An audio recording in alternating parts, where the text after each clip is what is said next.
तीसरी तिमाही में महिंद्रा लॉजिस्टिक्स के नतीजे अनुमान से कमजोर रहे हैं।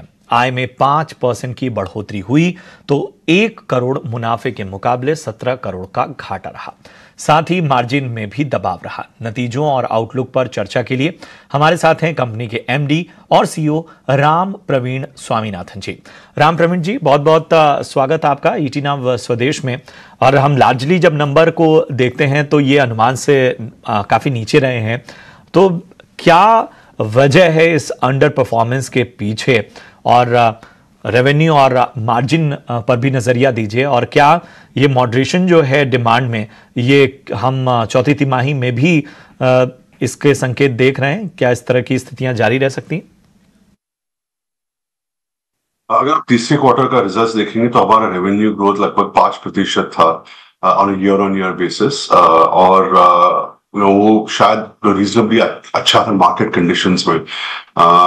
हमारा रेवेन्यू का इम्पैक्ट, हमारा रेवेन्यू वो ई कॉमर्स स्लोडाउन से इम्पैक्ट हुआ, क्योंकि ये साल के पहले 2 क्वार्टर में हमारे काफी साइट्स का क्लोजर हुआ, क्योंकि हमारे कस्टमर्स अपना कैपेसिटी को कंसोलिडेट कर रहे थे।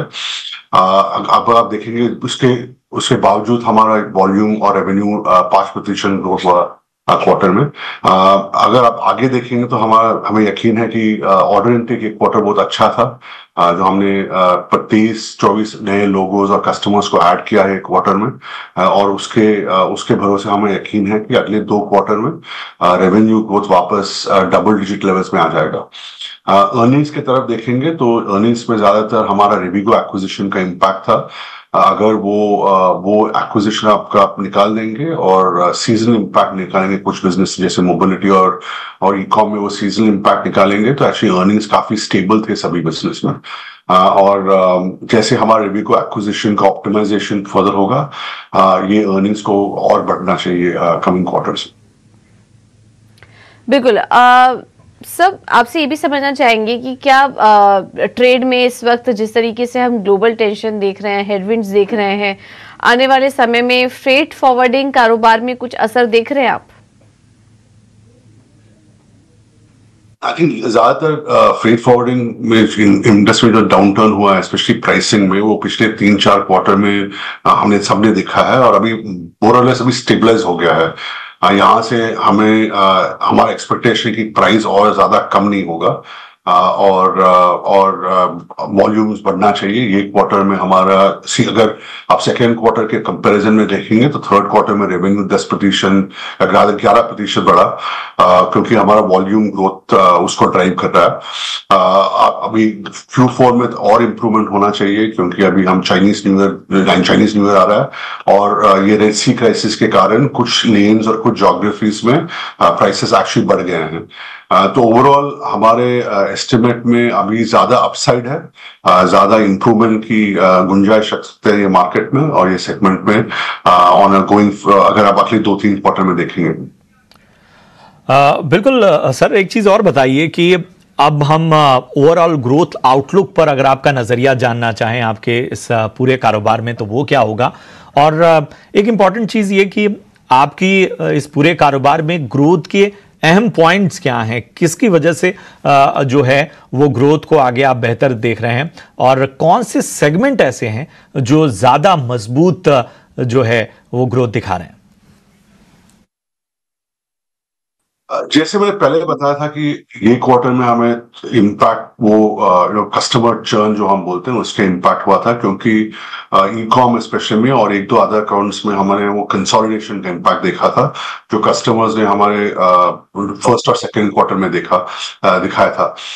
उसके बावजूद हमारा उसको निकालेंगे तो हमारा रेवेन्यू ग्रोथ रफली 10-12% था, और हमें ये क्वार्टर एक्सट्रीमली स्ट्रॉन्ग था ऑर्डर इनटेक के लिए 3PL में। तो हमें काफी हाई कॉन्फिडेंस है कि अगले 2 क्वार्टर में ग्रोथ वापस आएगा स्ट्रांगली, और उसके ड्राइवर्स रहेंगे मैन्युफैक्चरिंग और ई-कॉमर्स और consumer, FMCG specially, FMCG, e-commerce और ये मार्केट्स में हमारा ऑर्डर इनटेक काफी बड़ा है, सो दैट उसका इम्पैक्ट अगले 2 क्वार्टर में दिखना चाहिए। ओके, आपकी अपनी जो सब्सिडरी है रिविगो, उसमें भी 50 करोड़ के निवेश की योजना है, जो कि B2B एक्सप्रेस लॉजिस्टिक सर्विसेज देती है। अभी तक इंटीग्रेशन की प्रक्रिया कैसी रही है और आने वाले समय के लिए किस तरह की ग्रोथ पोटेंशियल आप देख रहे हैं रिविगो में?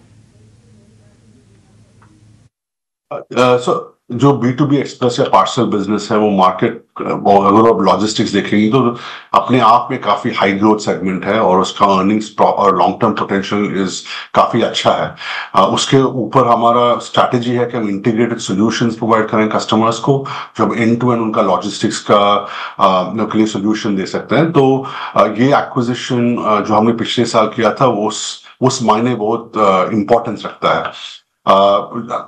पहले 2 क्वार्टर में हमें काफी इंटीग्रेशन के चैलेंजेस थे जो हमने पहले भी बताया है, और उसके कारण वॉल्यूम और सर्विस लेवल में डिटेरियोरेशन हुआ था।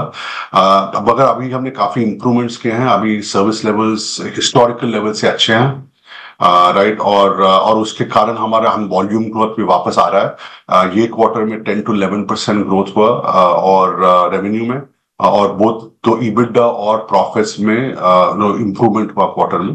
और हमें आशा है कि अगले 2-3 क्वार्टर में ये इम्प्रूवमेंट एक्सेलरेट होगा और बढ़ेगा। हमने पहले भी बताया कि हमारा प्लान है कि पहले हाफ F24-25 में बिजनेस EBITDA ब्रेक इवन तक पहुंचेगा, और हमें काफी कॉन्फिडेंस है अभी भी कि वो लेवल परफॉर्मेंस आ जाएगा और स्ट्रॉन्ग ग्रोथ दिखना चाहिए बिजनेस में इन कमिंग क्वार्टर्स। जो 50 करोड़ का हमने इक्विटी इन्फ्यूशन किया है वो लार्जली ये ग्रोथ को सपोर्ट करने के लिए किया है, क्योंकि आज बिजनेस बढ़ेगा तो उसके लिए वर्किंग कैपिटल और इन्वेस्टमेंट कैपेसिटी की जरूरत पड़ेगी। हमें वेरी हाई कॉन्फिडेंस है कि ये बिजनेस बहुत स्टैंडअलोन और हमारे ओवरऑल लेवल पोर्टफोलियो में लॉन्ग टर्म बेसिस में बहुत इंपॉर्टेंस रखता है, और विल बी और अर्निंग्स के बहुत एक्रेटिव रहेगा अगले 3-4 साल में। बिल्कुल, बहुत बहुत शुक्रिया आपका राम प्रवीण जी, समय देने के लिए और अपने नतीजों पर, आगे के ग्रोथ आउटलुक पर भी चर्चा करने के लिए। तो नतीजे तो कमजोर थे, मार्जिन पर भी असर देखने को मिला, जिसके चलते आज हम स्टॉक में दबाव भी देख रहे हैं, लेकिन आने वाले समय के लिए कंपनी पॉजिटिव है आगे की पॉलिसी को लेकर। चलिए एक छोटे से ब्रेक के लिए हम यहाँ पर रुकेंगे, आप बने रहिए।